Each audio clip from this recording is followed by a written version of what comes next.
নমস্কার, স্বাগত আমার চ্যানেলে। আজ বানাবো গুজরাটি খাবার বেসনের ধোকলা।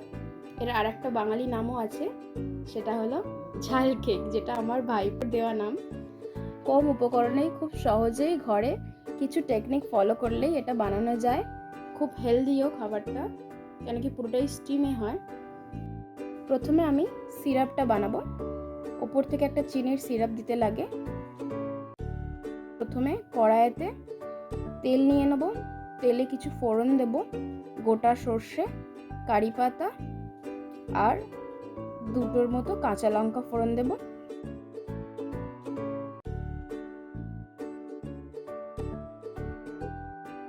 কাঁচা লঙ্কাগুলো আর কারি পাতাটা সুন্দর করে ভাজা ভাজা হয়ে এলে আমরা এটাতে 1 কাপের মতো জল ঢেলে দেব।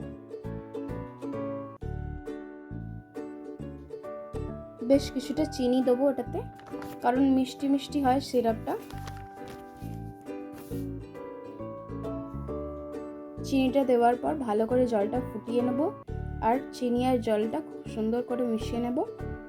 মিশিয়ে নেবার পর কিছুটা বিট নুন আমরা অ্যাড করব। সিরাপটা কিছুক্ষণ ফুটিয়ে ভালো করে মিশিয়ে ওভেনটা বন্ধ করে আমরা সিরাপটা একটা পাত্রে নামিয়ে নেব।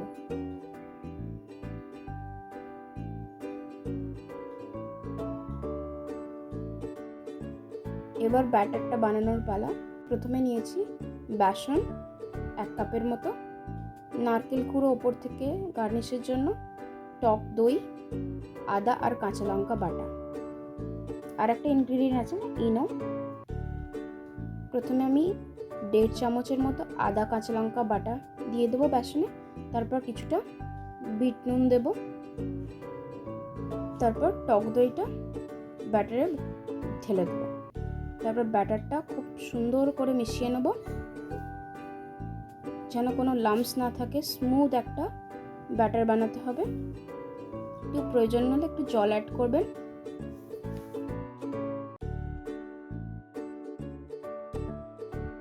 এরপর ব্যাটারিতে 1/2 প্যাকেটের মতো ইনো দিয়ে দেবো। ইনোটা দিলে ব্যাটারটা অনেক লাইট আর ফ্লাফি হয়ে যাবে। ইনোটা ব্যাটারে খুব সুন্দর করে মেশালেই আমরা বুঝতে পারবো।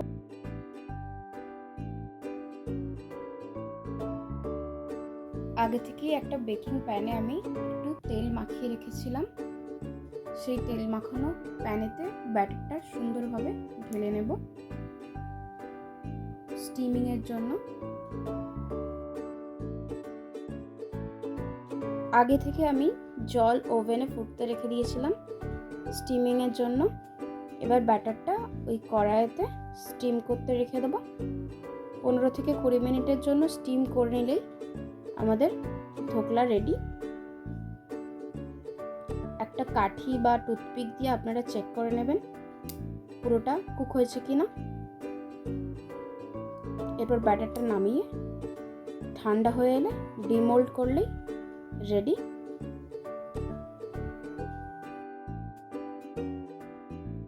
এরপর ছোট ছোট পিস করে বা টুকরো করে কেটে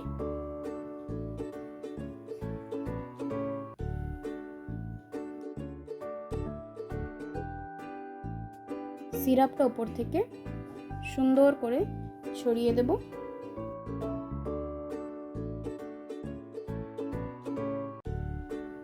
সিরাপটা সোক হয়ে গেলেই আমরা উপর থেকে আরেকটু নারকেল ছড়িয়ে দেব। নারকেল ছড়িয়ে দিলেই আমাদের রেডি ধোকলা। ধোকলার সাথে আরও 2 রকম চাটনিও সার্ভ করা হয়। একটা ঝাল চাটনি লঙ্কা ধনেপাতার, আর একটা মিষ্টি তেঁতুলের চাটনি হয়। তবে আমার বাড়িতে প্রয়োজন হয় না চাটনির, প্লেটে পড়া মাত্রই খালি হয়ে যায় প্লেট। ধন্যবাদ ব্লগটা দেখার জন্য।